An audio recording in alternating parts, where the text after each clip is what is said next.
you shouldn't have listened.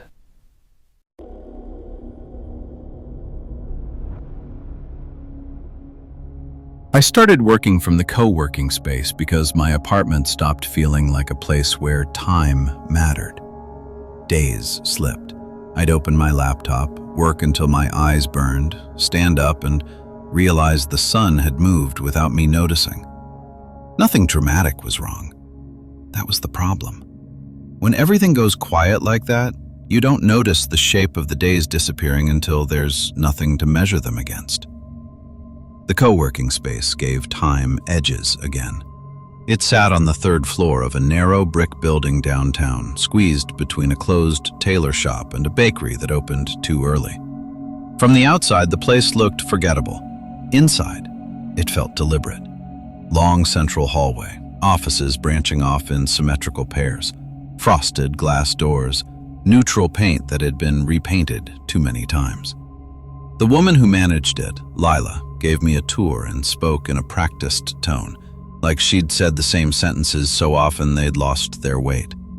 "Desks are first come unless you rent one," she said. "Conference rooms are bookable. Kitchen closes at 6. Nothing unusual. I paid for a dedicated desk because I didn't want to float.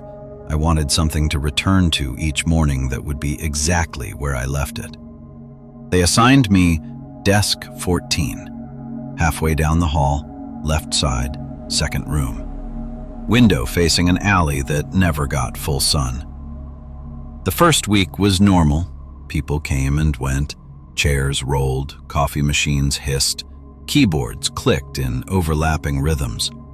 The building made old building sounds, soft creaks, a pipe knocking now and then, but nothing that stood out. The only thing I noticed, barely, was the hallway clock. It hung at the far end of the corridor, centered above the last conference room. Big white face, black numbers. Easy to read from anywhere. It was always behind. Not broken, not stopped, just behind. The first time I noticed it, I glanced up from my laptop at 10:41 and saw the clock read 10:37, 4 minutes. I assumed it hadn't been reset after a power outage. The second time, it was 5 minutes behind. The third time, nearly 7. What bothered me wasn't the drift, it was how often I forgot I'd noticed it at all. I would register it, think, that's odd. Then an hour later, notice it again like it was new information. That forgetting felt guided. I asked Lila about it one morning while she was refilling the coffee beans. "The hallway clock's slow," I said casually. She glanced up at it, then at her phone, then smiled faintly. "It does that," she said. "That doesn't bother anyone?" "It catches up," she replied, already turning away. It never did. By week 2, I'd settled into a rhythm. Same desk, same chair height, same coffee mug placed on the right corner of the desk. I started recognizing the regulars, a graphic designer who paced when she thought, a middle-aged man who took every call in the stairwell, 2 freelancers who arrived together every morning but never spoke to each other once inside. And then there was Aaron. He sat 2 desks down from me in the shared room. Early 30s, clean clothes, soft voice. The kind of face you trust without thinking about why. I can't tell you when we became familiar. That's not avoidance, I genuinely don't know. One day, he was just another person in the room. Then suddenly, we were talking every day. Not big conversations, small ones. Coffee complaints, work frustrations, weather. What unsettled me later was how much he seemed to know about me before I remembered telling him. "You don't like the overhead light on," he said once, reaching up to switch off the lamp above my desk without asking. I opened my mouth to protest, then stopped. He was right. "How did you know that?" I asked. He smiled. "You mentioned it." I couldn't remember doing that. It happened again with other details. That I prefer noise-canceling headphones. That I hated working near windows. That I'd moved recently. Each time he answered the same way. You told me. And each time, I had no proof he was wrong. Around then, the hallway started feeling shorter. Not narrower, not smaller. Shorter. The walk from the elevator to desk 14 felt faster than it should have. I'd step out, start walking, and reach my desk before my brain finished the transition. I tested it once by counting steps. 37 from the elevator to my door. The next day, 34. The day after, 35. I blamed my stride, my attention, my mood, but the corridor wasn't changing evenly. It was compressing around where I spent time. The first real break came on a Wednesday afternoon. I was deep into work, headphones on, when Aaron tapped my desk. I slid one ear cup off. You left this, he said, handing me my notebook. I frowned. I didn't bring it today. He looked confused. You were writing in it earlier. I checked my bag. Empty. The notebook in his hand was unmistakably mine. Same worn cover, same coffee stain on the back. I opened it. Fresh notes filled the last few pages. My handwriting. Detailed, organized, clear. Notes from a meeting scheduled for tomorrow. That's not possible, I said. Aaron didn't laugh. You okay? He asked. You've been off today. I flipped the page back. At the top of the notes, I'd written a time. 10:12. I checked my laptop. 10:05. I glanced down the hall. The clock read 10:01. My stomach tightened. Did I leave?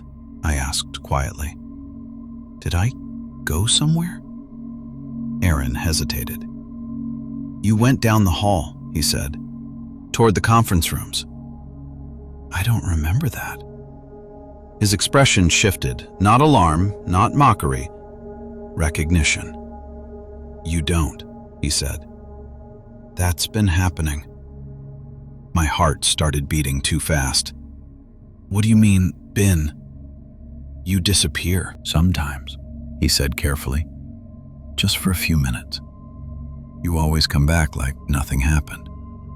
I laughed, too loudly. That's ridiculous. He didn't smile. That night I stayed late. Not because I was brave, because I needed control. By 6, the space emptied. Lights dimmed automatically. The hallway felt longer without people in it. I worked with my headphones off, listening to the building. At 6:42, according to my laptop, I felt it. A pull. Not boredom, not restlessness. Direction. Down the hall. I stayed seated, gripping the arms of my chair like that would anchor me. The pull didn't intensify. It waited. After a few minutes, it felt less like pressure and more like absence. Like something in my awareness was unfinished until I stood up. I stood. The hallway lights glowed softly. The corridor stretched out clean and empty. I took 1 step, 2, 3. I remember those steps. After that, there's nothing. No darkness, no sensation, just missing. The next thing I remember, I was standing in front of the far conference room with my hand on the door handle. The hallway clock read 6:38. My phone read 6:52. 14 minutes gone. My mouth went dry. When I returned to my desk, my chair was pulled out slightly. My notebook lay open. New notes filled the page. This time, there was no timestamp. Just one sentence written carefully in my handwriting. You come here when you lose track. I didn't go back the next day. I worked from home, telling myself it was stress. But the gaps followed me. Emails sent that I didn't remember writing, drafts saved that were further along than my memory allowed. Always competent, always ahead, never wrong. On Monday, Aaron texted me, "Are you okay?" I stared at the message longer than I should have. I asked him what he meant about others disappearing. His reply took a long time. "Because you're not the only one." I went back the next morning. The moment the elevator opened, the space felt aware of me. The hallway clock read 9:41. My phone read 9:48. Aaron was already at his desk. "You've noticed the gaps," he said. "Yes." "We know where they go." He walked down the hall. I followed. At the end of the corridor, beyond the last conference room, was a door I had never seen before. No sign, no handle, just a seam in the wall. Aaron pressed his palm to it. It opened. Inside was a narrow room, no windows, no furniture. One wall was covered in a whiteboard. It was filled. Names, dates, times, columns of numbers. My name appeared multiple times. Under it, minutes, hours, totaled at the bottom. "What happens when it fills up?" I asked. Aaron didn't answer right away. "People stop coming back." I don't remember leaving that room. I remember sitting at my desk again, pen in my hand. The hallway clock and my laptop showed the same time. That terrified me more than anything else had. Killer hook, 20 to 25 minutes mark. 2 weeks later, someone who had never met me recognized me on the street. I was crossing toward the bakery when a woman stopped short and stared. "Oh," she said, "you're back." "I'm sorry?" I asked. She frowned. "You used to work in the space upstairs. You helped me with my proposal." I had never seen her before. She described conversations I had no memory of, specific ones. When I denied it, she looked genuinely confused. "But you knew my father's name," she said. "You knew why I was afraid to submit." She hesitated. "You cried with me." My knees felt weak. She pulled out her phone. There was a photo. Me, standing in the co-working hallway, hand on the wall near the door that wasn't supposed to exist. The timestamp matched one of the missing entries under my name. That was when I understood. The building wasn't just taking time. It was using me while I was gone. And other people remembered the version of me that never came back. I didn't answer the woman. I stood there on the sidewalk with the smell of bread drifting out from the bakery and traffic moving behind her, and all I could think was that she looked relieved to see me. Not surprised, not curious. Relieved. Like someone who'd been waiting for confirmation that a person still existed. "I don't know you," I said finally. Her face tightened, not in anger, but in confusion that carried a little hurt with it. "You said you were taking a break," she replied. "You said the place was busy." I asked her when this happened. She told me a date without hesitation, a Tuesday, mid-morning. She remembered the light in the hallway. She remembered where we stood. She remembered the smell of coffee and how the clock at the end of the hall had chimed wrong. I checked my calendar later. That entire day was blank. No meetings, no messages, no drafts, no files modified. Just a hole.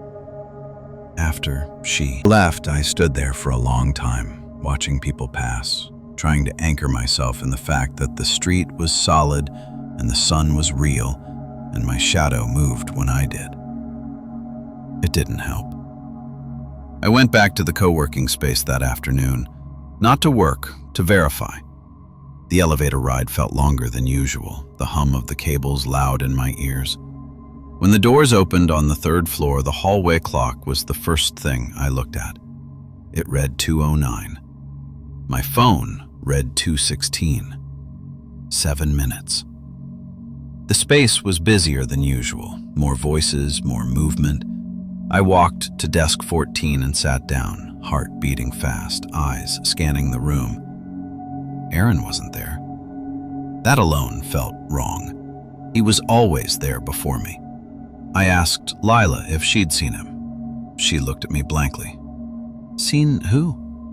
Aaron, I said. Desk 12. She glanced down the hall. That desk's been empty all week. That mouth went dry. No, she cut me off gently. You're thinking of someone else. I wasn't. I sat down and opened my notebook. The pages felt heavier than paper should. I flipped through entries I didn't remember writing, conversations I didn't remember having, tasks completed without effort or fatigue. And threaded through them were names. People. Clients I didn't recognize. Notes about their fears, their hesitations, their personal histories. Things I would never have written down unless someone had trusted me with them. That's when the idea formed fully. Ugly and unavoidable. The building wasn't just stealing time. It was assigning it. It was taking minutes and hours when my attention slipped and using that version of me, the compliant, uninterrupted one, to do something else. To work. To talk. To help. I started testing for physical proof. Not in the building, outside it. I asked around. At the bakery downstairs, the woman behind the counter recognized me immediately. She asked if I wanted the usual even, though I had never bought anything there before.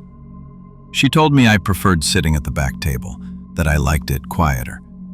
At a print shop down the block, a man greeted me by name and asked how my presentation had gone. When I asked him to explain, he described slides I'd never made. Every description matched the same window of time. The missing minutes. I went home and laid everything out on my kitchen table. Calendar, notebook, printed photos people had emailed me after I asked for proof. Group shots where I stood at the edge, hand on a wall, always near a doorway or corridor. Always indoors. Always near the same building. I wasn't hallucinating. I was being remembered. That night, I dreamed of the hallway. Not walking it. Standing still. I stood at the end of it, near the door in the wall, while people passed by me on their way to their desks. They didn't see me. They didn't need to. I was already in the place I was meant to be. When I woke, my phone showed no missed calls, no messages. But my notebook had a new entry. One line. You are better when you're not aware.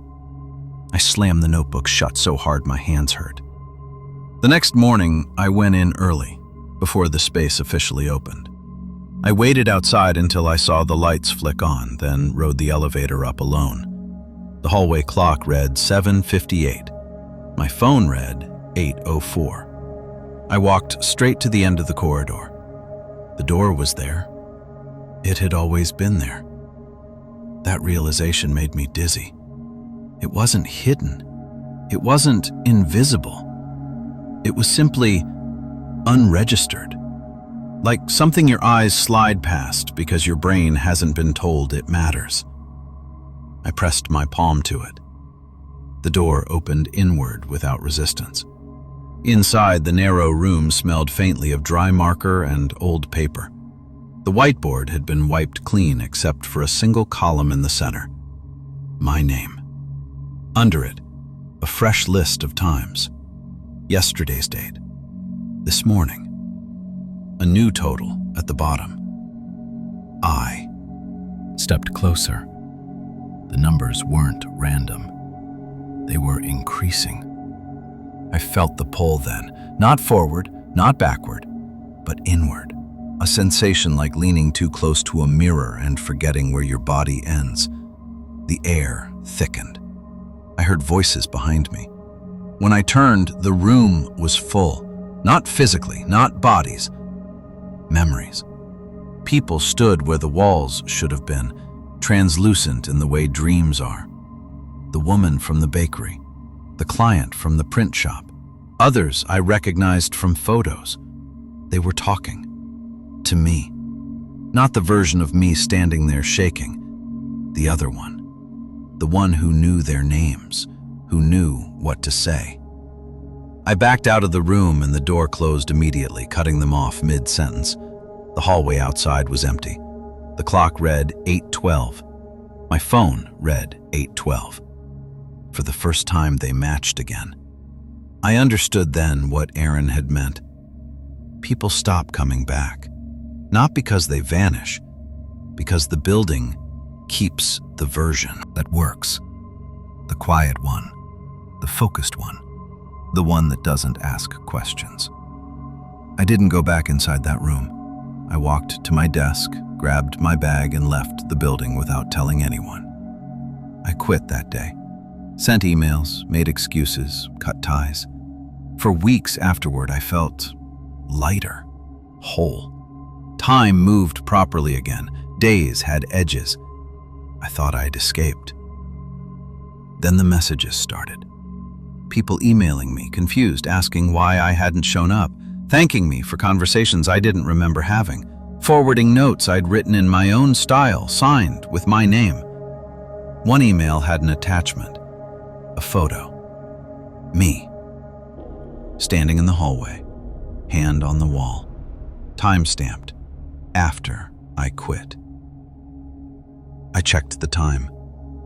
7 minutes unaccounted for.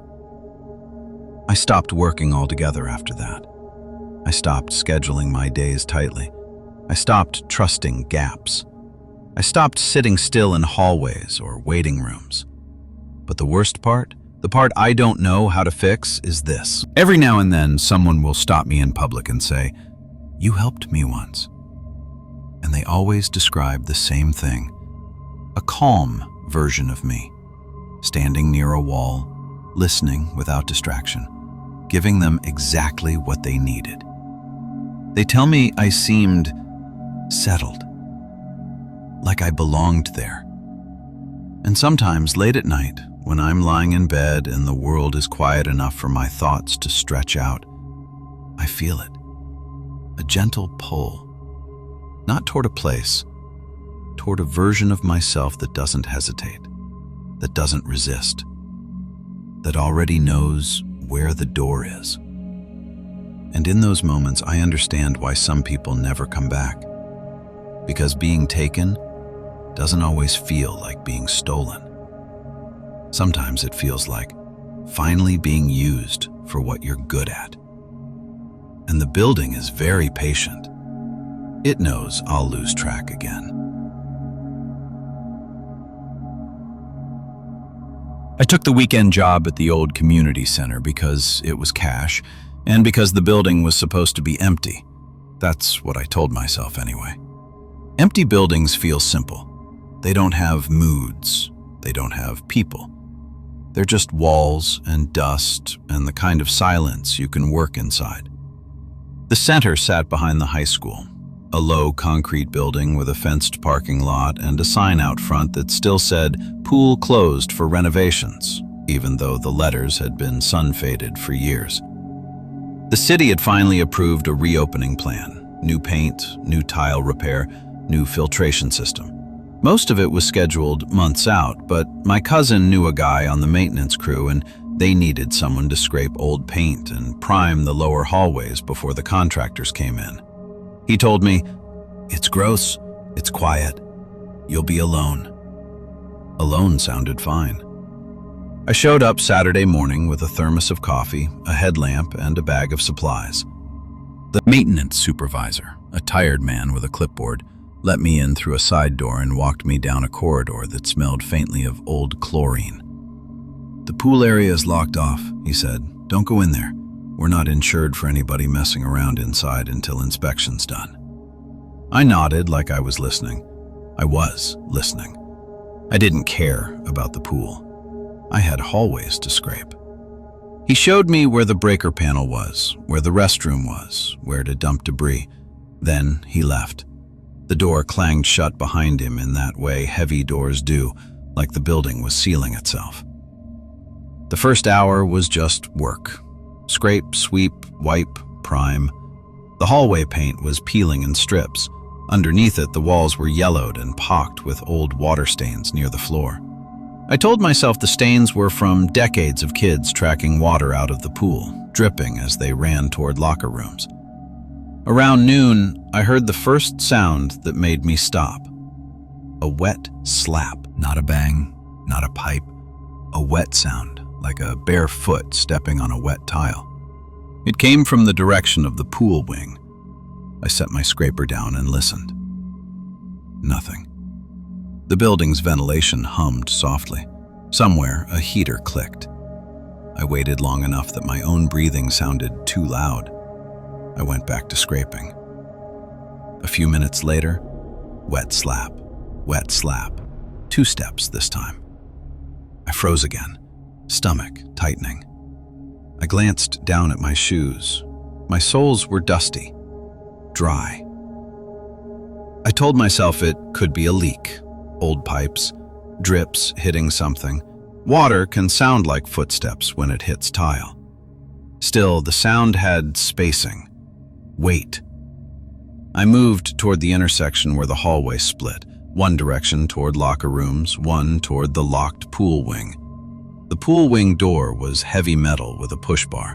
It had a chain and padlock looped through the handle. The wet sound came again, closer. Wet slap from behind the locked door. My throat tightened. The rational part of my mind tried to rearrange it into plumbing, into echo, into anything that didn't require a person behind a padlock. I leaned down and looked at the gap under the pool wing door. The floor on the other side was tile. I could see the faint reflection of the hallway's fluorescent light, and I could see something else. A line of water, thin as a string, creeping outward from under the door. Not pouring, not streaming, just slowly spreading, darkening the grout line as it advanced. My skin prickled. I stepped back and stared at it, waiting for the obvious explanation to arrive. A burst pipe, a leak, something. The water stopped moving after about 6 inches, as if it had reached a boundary it respected. It sat there, trembling slightly. Then it began to dry, almost too fast, shrinking back into a damp stain. I wiped it with a paper towel. The towel came away smelling like chlorine. There shouldn't have been chlorine. The pool had been closed and drained for years. I tried the handle. Locked. Solid. I stood there longer than I meant to, listening for more footsteps. Nothing. I went back to work, telling myself I would mention the water to the supervisor Monday. That was the sensible plan. That was what adults do. The rest of the afternoon, the building kept testing my attention.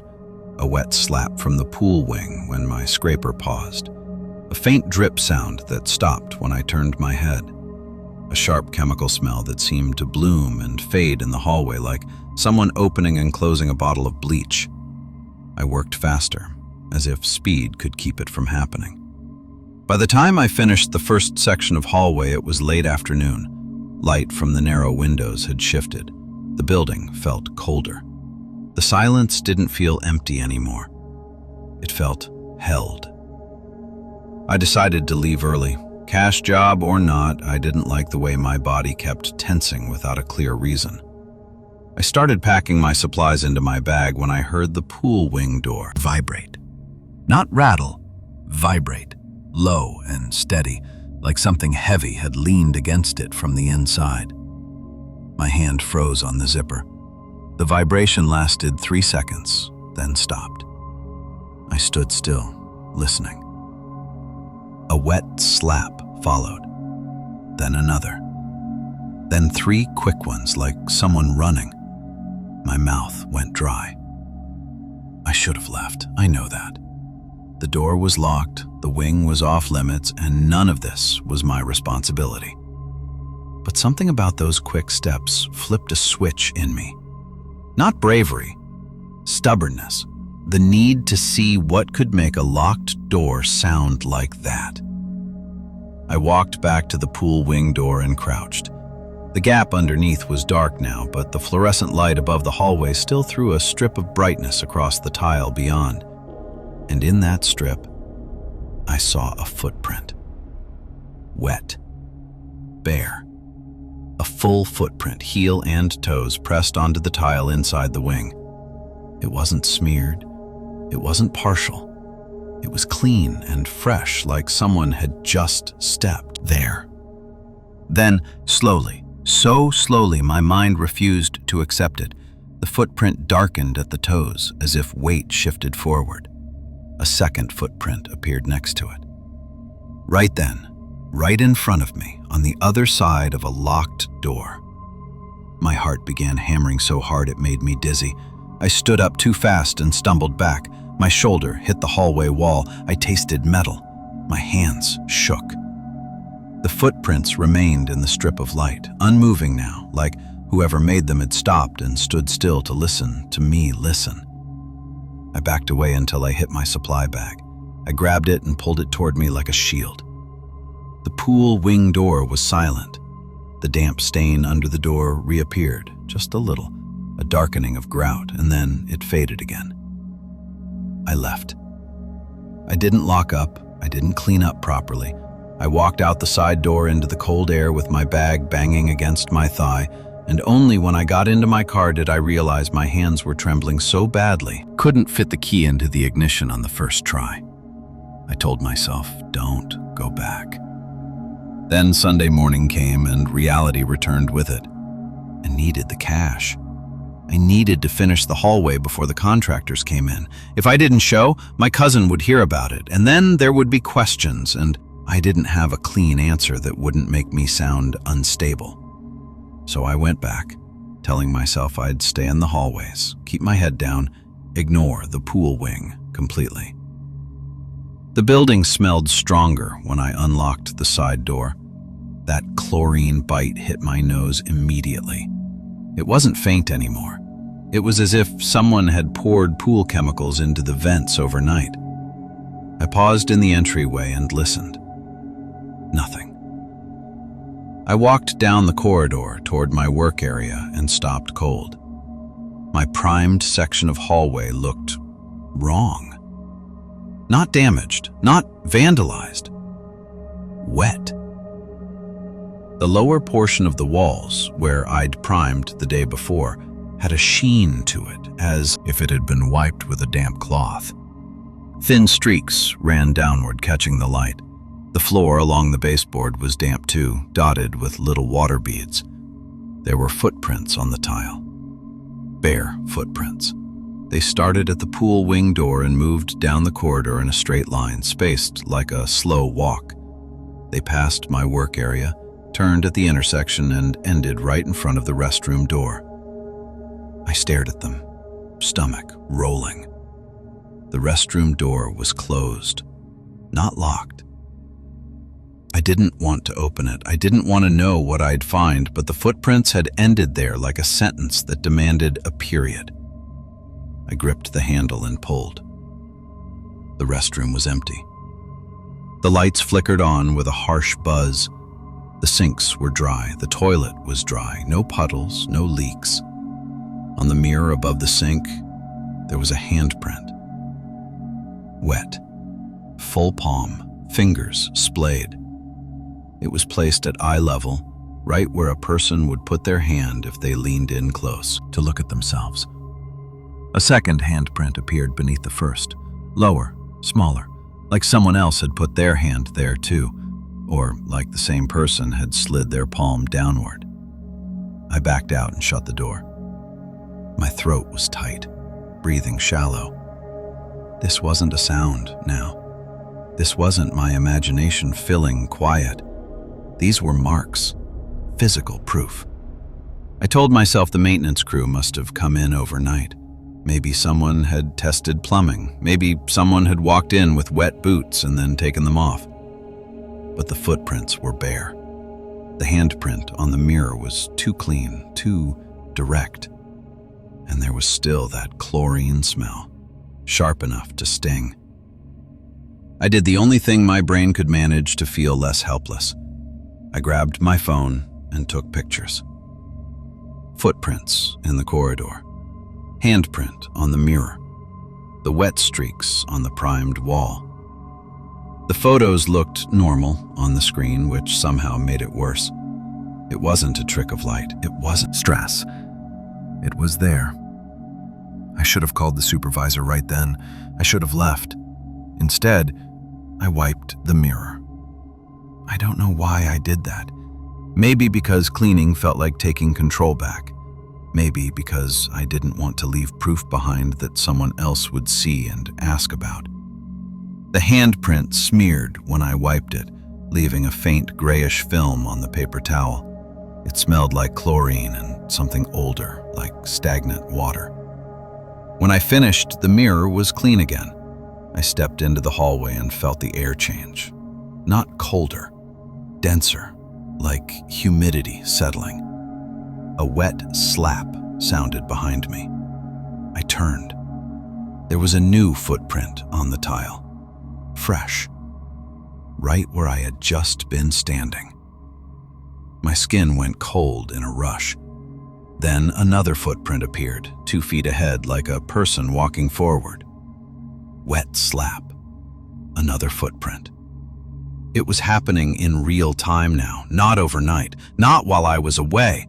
Right in front of me, like the building no longer cared whether I saw. I took a step back, heart pounding. The footprints continued forward, calm, patient, toward the pool wing door. Each one appeared with a soft, wet slap, not loud, not rushing, as if whoever was making them expected me to follow. I didn't want to. Every part of me screamed not to go near that door again. But I did.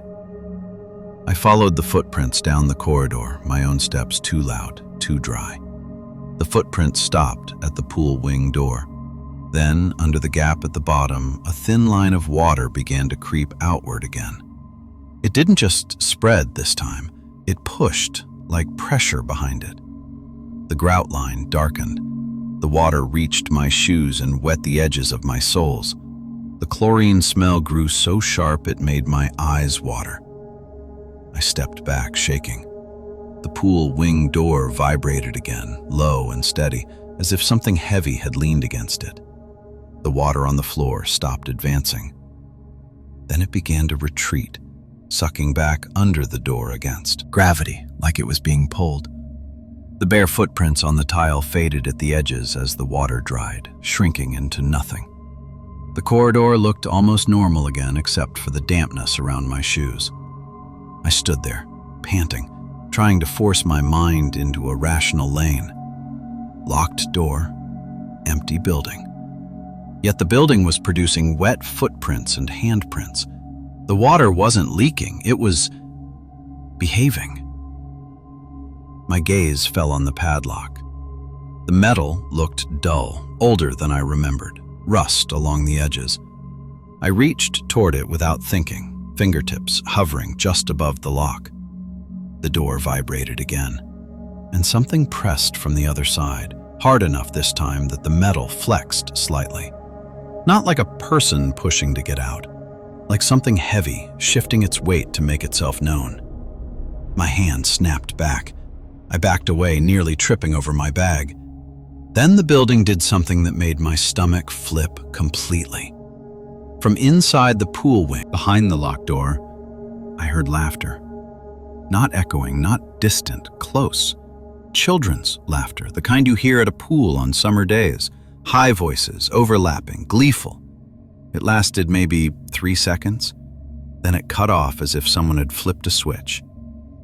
The silence afterward was so complete it felt like a vacuum.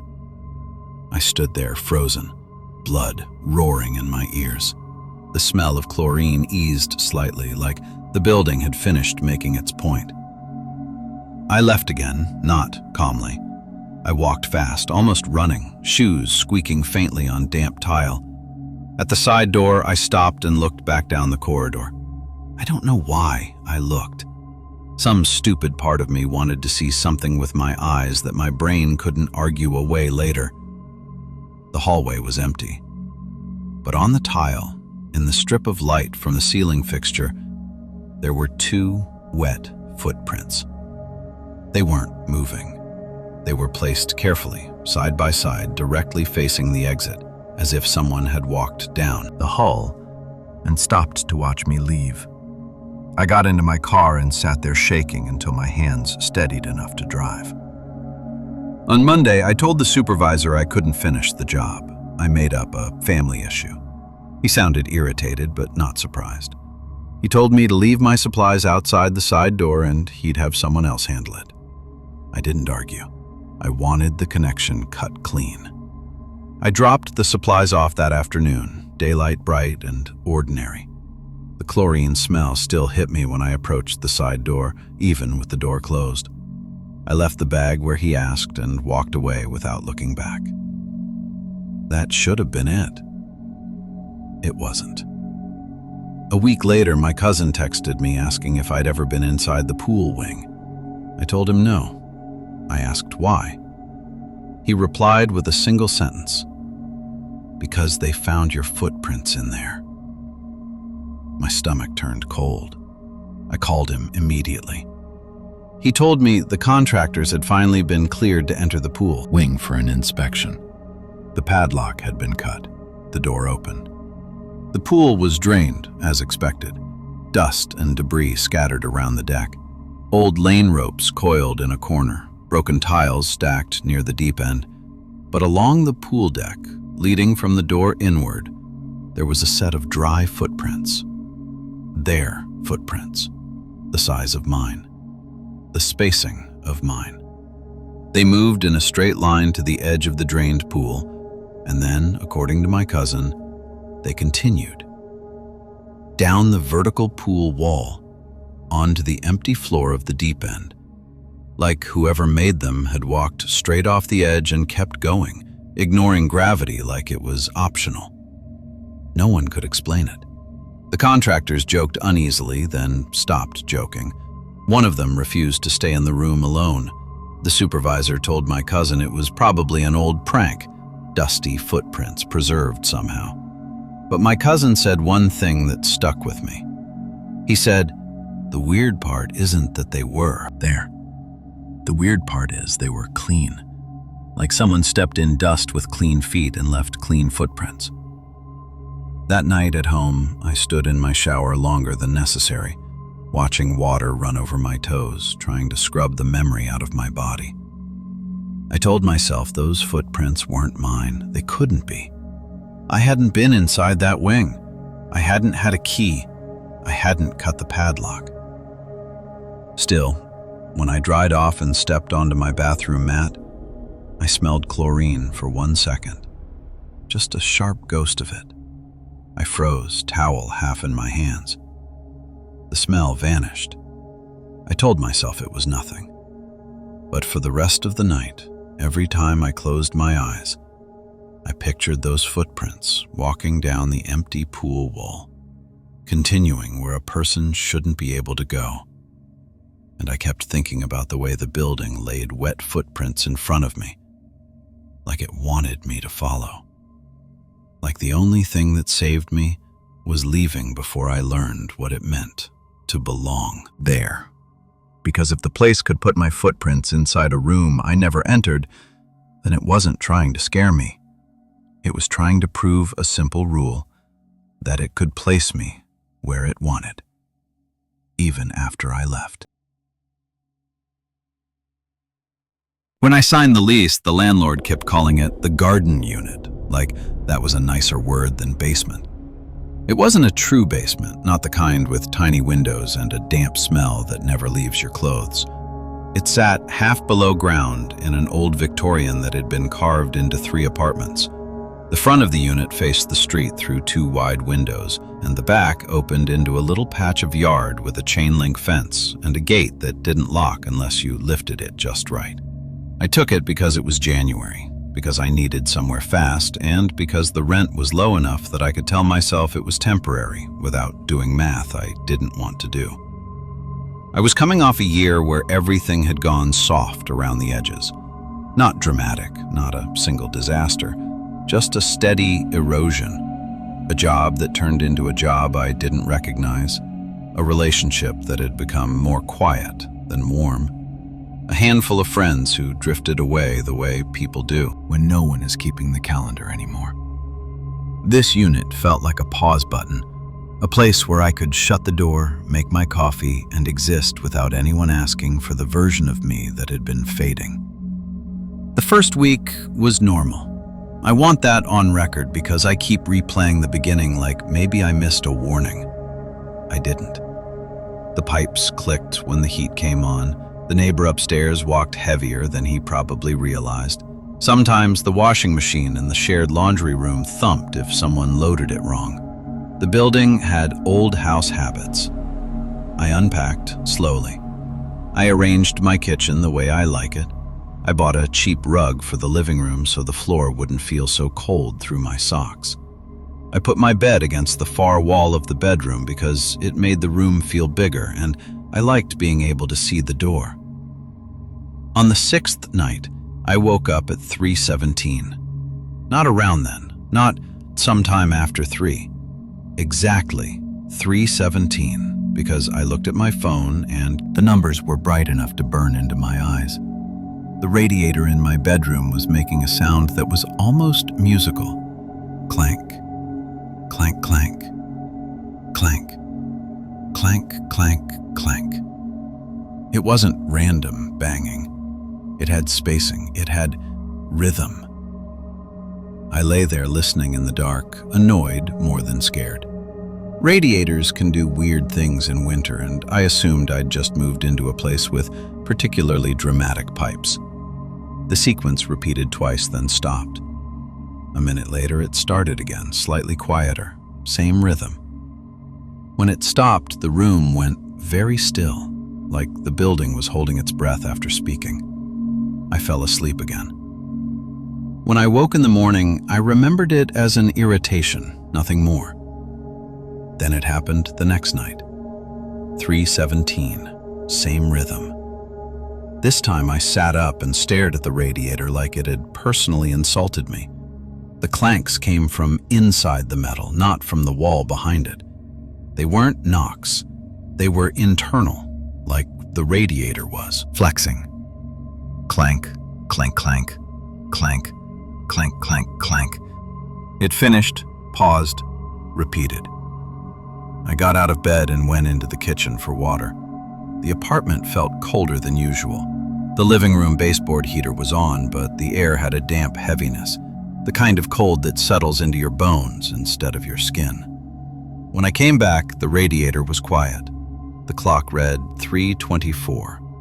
I told myself the building had a heating cycle that peaked at that time and made the pipes expand in a consistent way. That explanation held for about 3 days. On the 4th night of it, I tried to record the sound on my phone.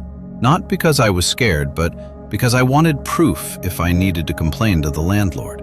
Some people don't believe you when you say an old place keeps you awake. At 3:17, I had the phone in my hand, screen dimmed, recorder ready. The radiator clanked once. Then it went silent. I waited.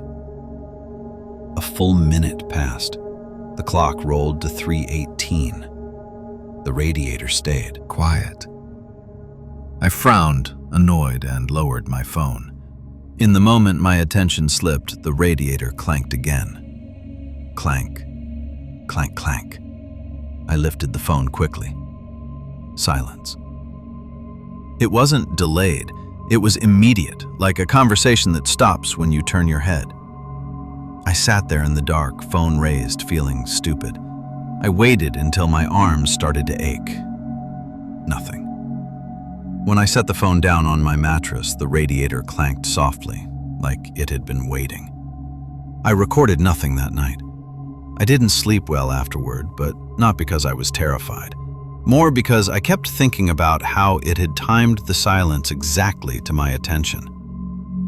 The next morning, I mentioned it to the upstairs neighbor in the laundry room. He was a guy in his 30s, always wearing a hoodie, polite but distant. We'd said hello a couple of times. That was the extent of our relationship. "Do you ever wake up around 3?" I asked casually while the washer filled. He glanced at me like I'd asked something personal. "No," he said.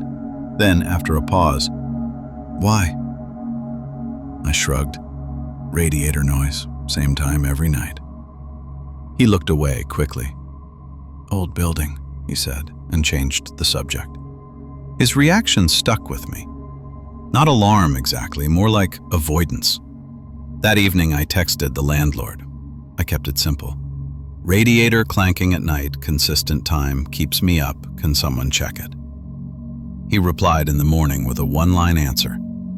"Radiators do that in winter. Bleed it if it's too loud." Bleed it. Like it was pressure. I watched a video on how to do it. I found the little valve on the side of the radiator and turned it carefully with a towel. Air hissed out, then a dribble of rusty water. I closed it. The radiator warmed evenly afterward.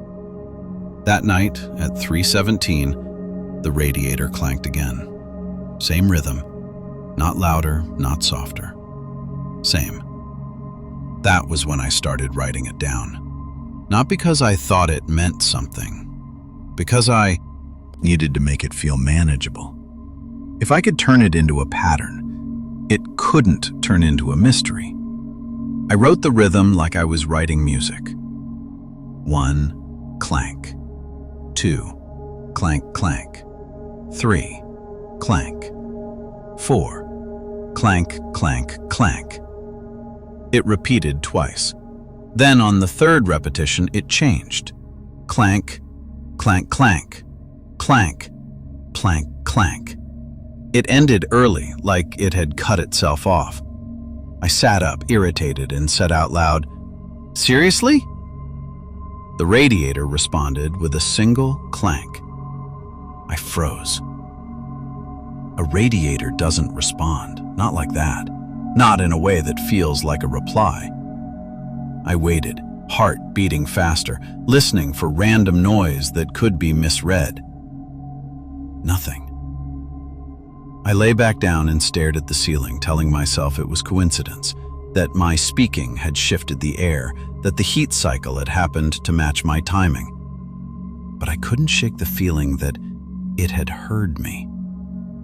From then on, the apartment felt more attentive at night. I started noticing how quiet it got after the radiator finished its rhythm. The normal building noises seemed to stop. No settling creaks, no distant plumbing. Even the upstairs neighbor's occasional footsteps disappeared. It felt like the building held still during that minute, like it was listening for something else. One night, half asleep, I realized what it was listening for. My breathing.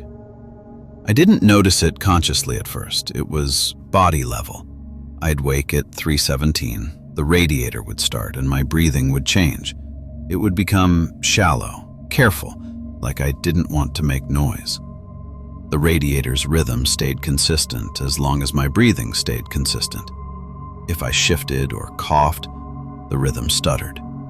That made me sit up and pay attention. On a Thursday night, I tested it. At 3:17, when the clanking began, I took a deep breath and held it. Plank, plank, clank. Then silence. Not a pause between beats, full stop. I released my breath slowly. Clank. It continued. It wasn't random, it was tracking. I lay there, half horrified and half fascinated, and did it again. Held my breath. Silence. Breathed out. Clank. The radiator wasn't just making noise at a time, it was pacing itself against my body. I slept with the lights on after that, which sounds like a confession of fear, but it was more about control. Darkness made the apartment feel too large, like the corners were farther away. With the light on, everything looked flat and ordinary. At 3:17, the radiator still clanked, but the room didn't feel as deep. A week later, the radiator wasn't the only thing participating. It started with the living room. I woke at 3:17 again. The clanking began, and I heard a second sound from the other room, a soft tap against the wall near the baseboard heater. One tap, then nothing. I lay still, listening. The radiator continued its rhythm.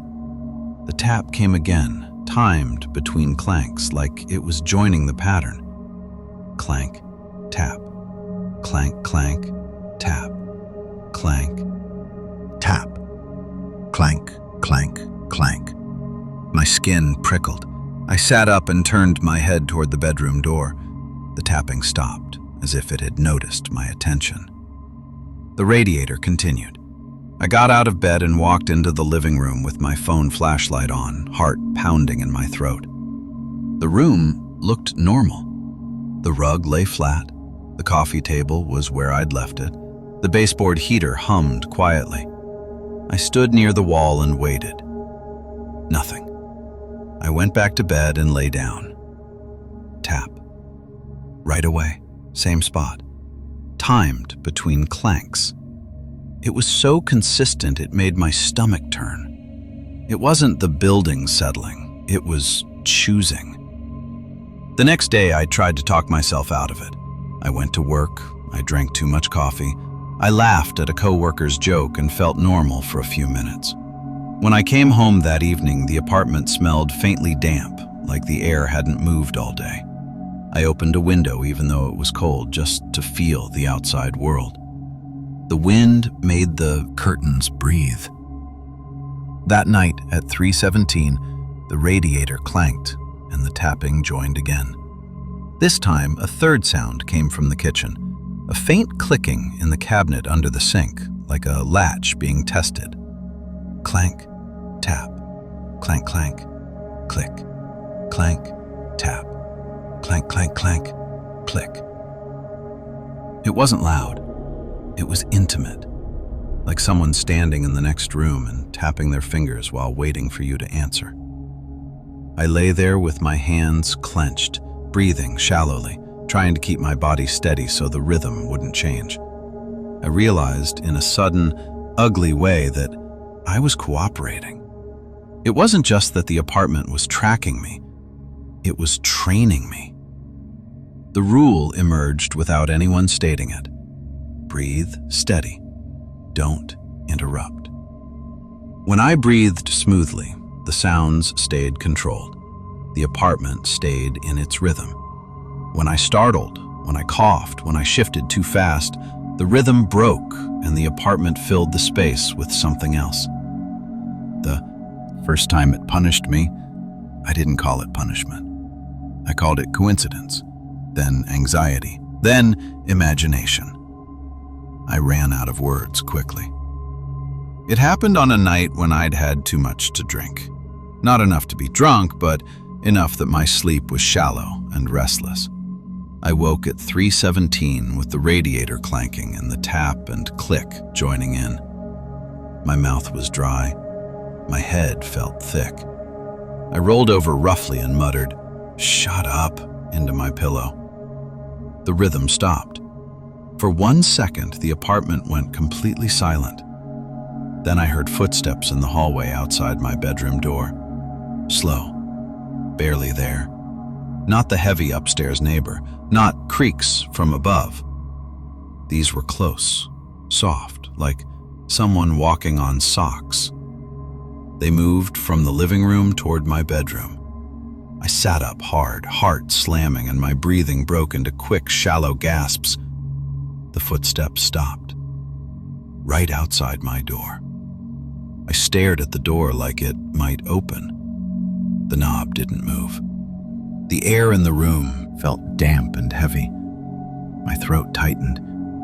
In that moment, I did the one thing I didn't want to do. I held my breath. Silence. The damp heaviness paused with it, like the apartment had been waiting for my body to decide. I let out a slow breath.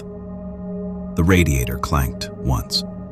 The footsteps retreated soft again, moving away down the hall.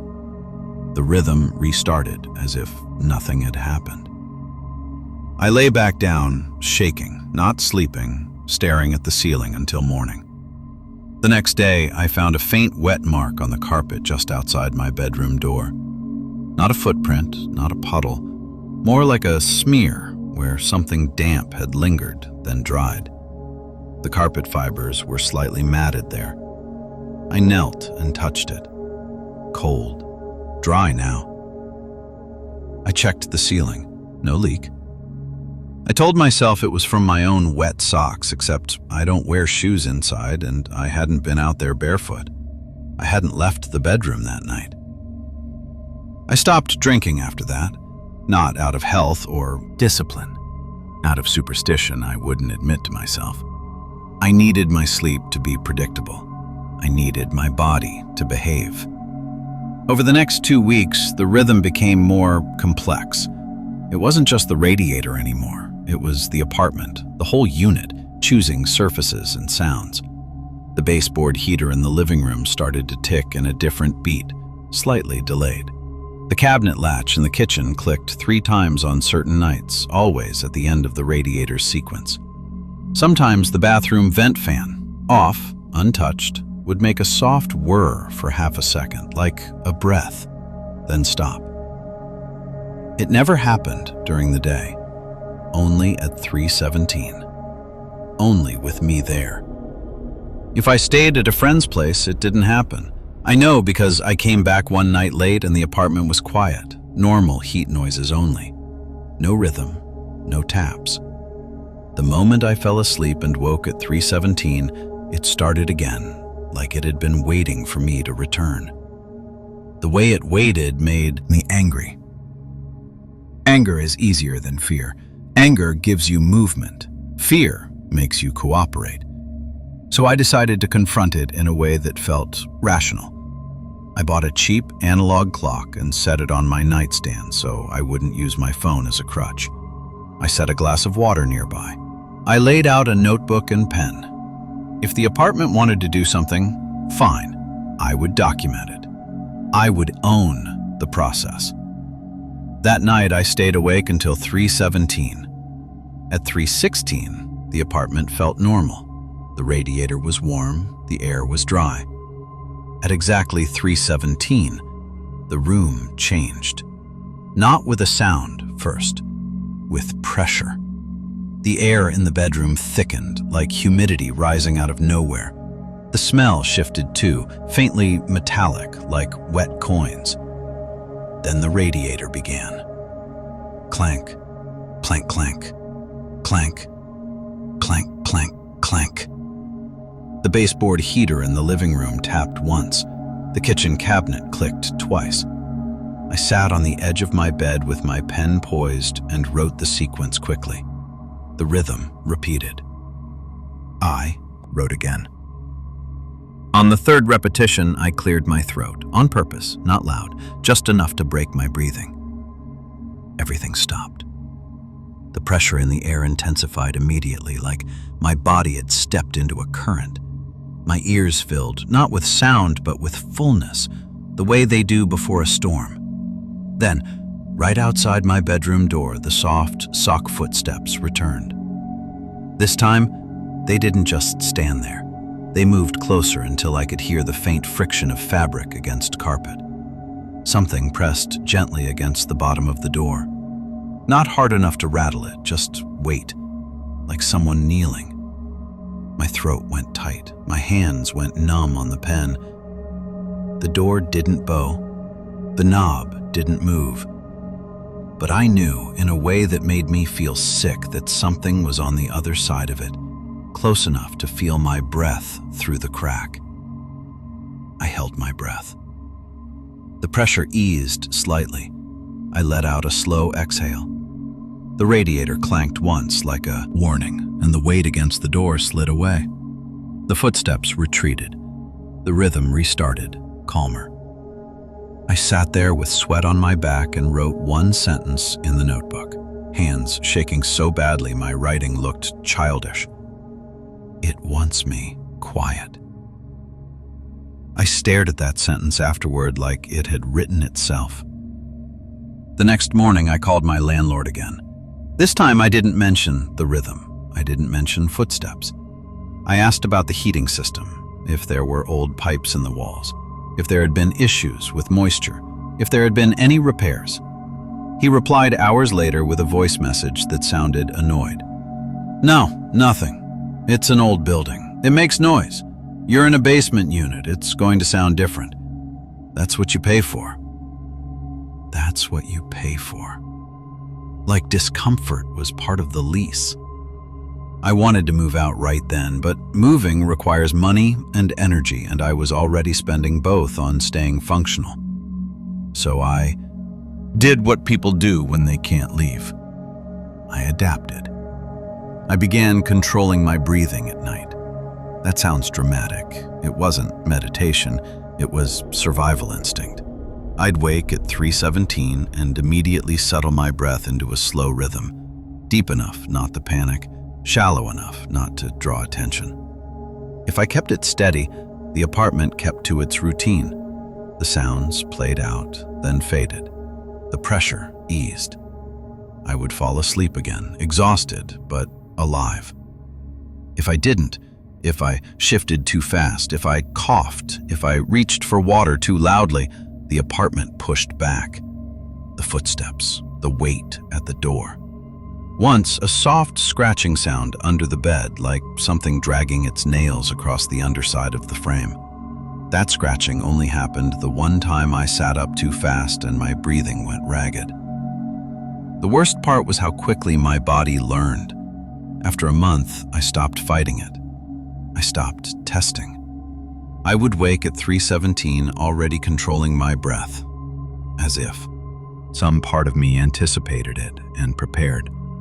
My heart would still race, but my lungs behaved like I'd trained them, and the apartment, in return, stayed controlled. It took me a long time to admit what that was.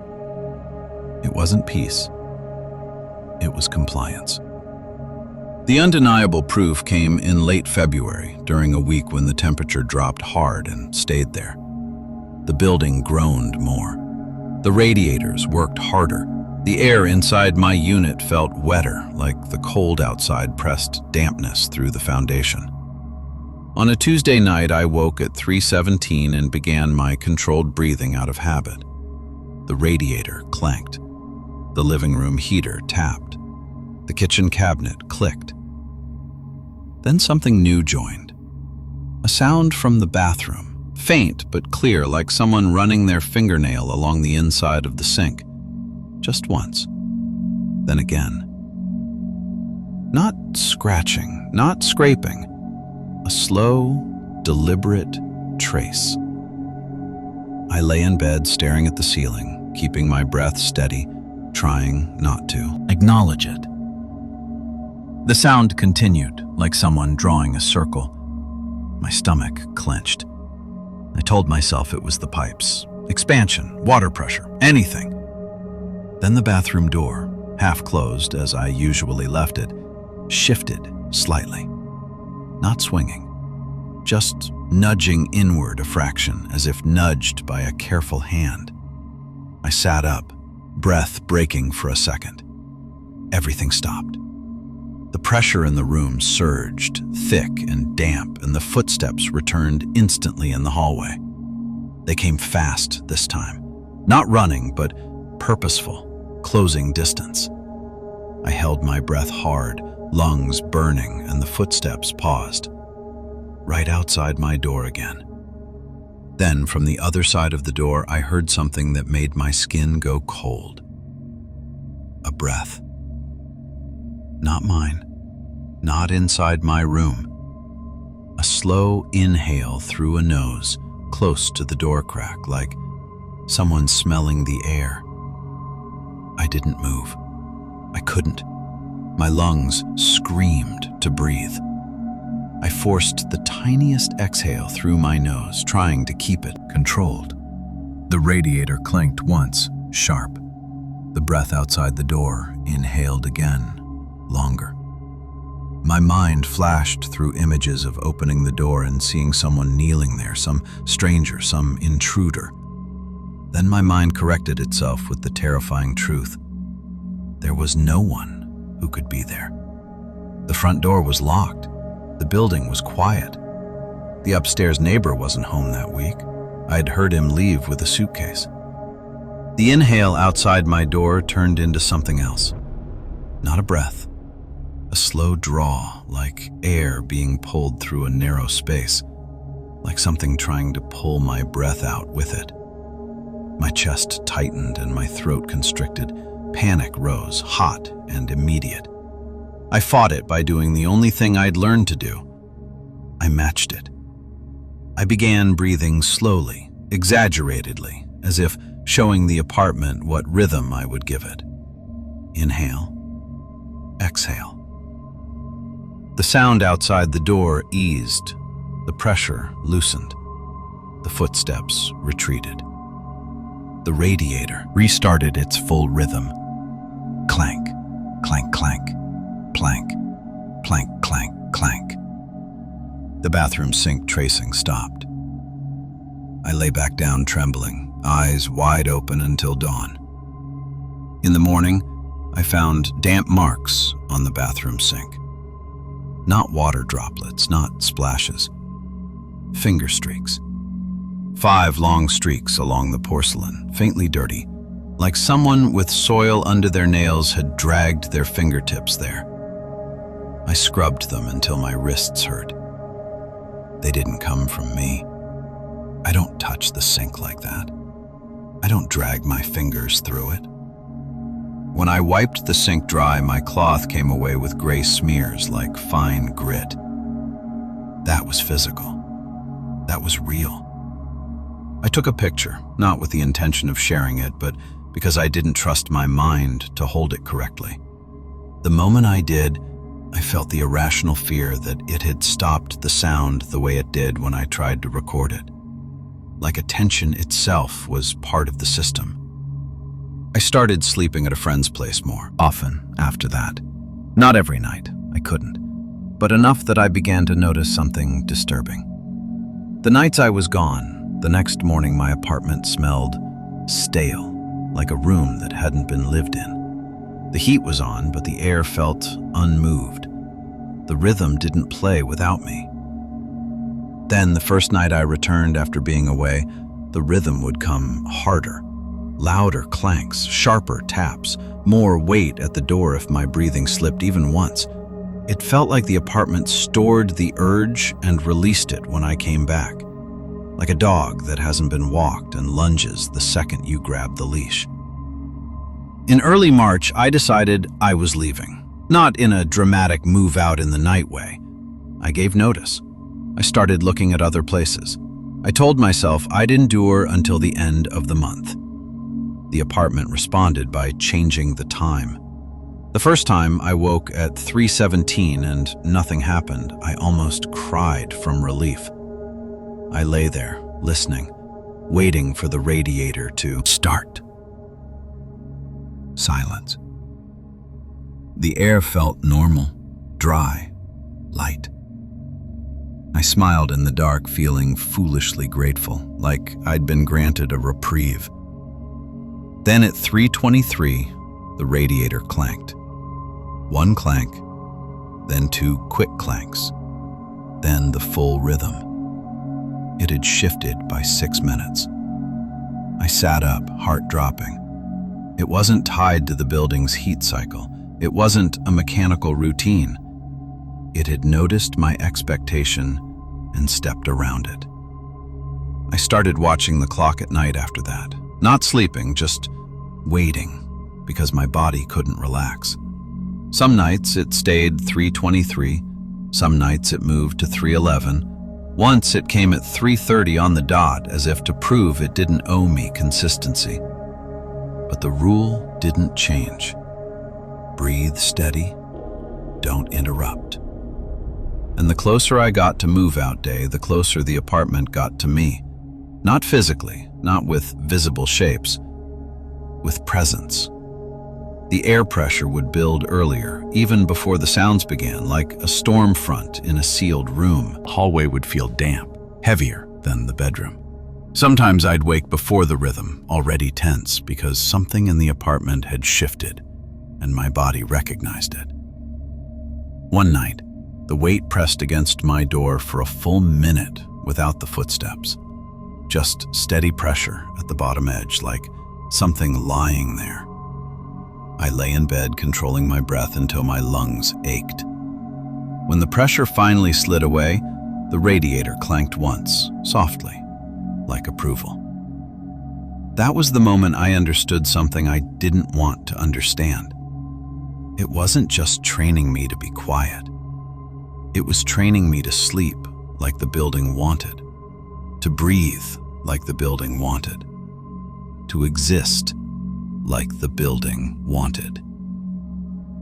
The last week of March, as boxes stacked against my walls, I started finding damp marks in odd places. A faint, wet smear on the carpet near my bed. A streak on the underside of the bathroom faucet, like someone had touched it with dirty fingers. A patch of wall in the hallway that looked darker, like it had been breathed on repeatedly. I stopped cleaning them, not because I gave up, because cleaning felt like participation, like acknowledging I was still under the apartment's rules. I told myself, I'm leaving. It can have its dampness. It can have its rhythm. I'm done. On my final night, I slept on a bare mattress because the rest of my bed was already moved out. I woke at 3:17 out of habit, even though the time had shifted. My eyes open, heart already pounding, and I stared at the ceiling and the dim light from the street. The apartment was silent. No clanks, no taps, no clicks. For a moment, I thought it had finally stopped. Then I realized I could hear my own breathing too clearly, like the room amplified it. Inhale, exhale. The air felt damp, heavy. Then the sound started, but not from the radiator. It came from inside my room. A soft tap, not on the wall, on the floor, near the foot of the mattress. Tap, then a pause, then 2 taps, closer together. Tap, tap. I didn't move. I didn't even blink. My throat tightened. The tapping continued, slow and patient, like something knocking from below the floor. Tap, tap, tap, tap, tap, tap, tap. It was the same rhythm, but now it was in my room. I felt my stomach drop. I wanted to sit up, to look, to shine my phone light. I didn't because I knew what would happen. The moment my breathing changed, the apartment would press in. So I breathed steadily. The tapping continued. It moved. Not fast, not sliding like an object, more like a knuckle tapping a path across the floor toward the side of my mattress. Tap, tap, tap. It reached the edge of the mattress. The mattress dipped slightly as if weight pressed down beside my legs. Not a full body weight, not enough to collapse, just enough that the foam compressed and my skin prickled. A damp cold rose along my calf where the mattress touched it. I kept breathing. My lungs burned with the effort of staying calm. The mattress dipped again closer to my hip, like something shifting its weight, settling into a sitting position. Then right by my ear, I heard that same draw of air. A breath that wasn't mine. A slow inhale testing the space above my shoulder. My eyes watered. My body wanted to convulse, to gasp, to jerk away. I didn't. I breathed in slowly. I breathed out slowly. The breath beside my ear matched mine, half a beat behind, like a person learning a rhythm by copying. Inhale, exhale, inhale. The breath inhaled deeper, almost greedily. My chest tightened, and then I felt it, so light I could have denied it if I wanted, something brushing the side of my neck, like a fingertip tracing the pulse there, checking the beat. My heart hammered against my ribs. I kept the breathing rhythm steady anyway. The fingertip, if that's what it was, pressed slightly harder, then withdrew. The mattress slowly lifted as if whatever had been sitting there stood up. The tapping returned, moving away across the floor. Tap, tap, tap, tap. It faded toward the bedroom door. The radiator clanked once, faintly, like a closing punctuation. Then the apartment went quiet. I lay there until the first light of morning, not sleeping, staring at nothing, breathing like I'd been trained. When the sun rose, the air felt lighter, like the apartment pretended to be normal again. I moved out that day. Friends helped me carry boxes. They joked about basement stairs and bad parking. I laughed in the right places. I didn't tell them about 317.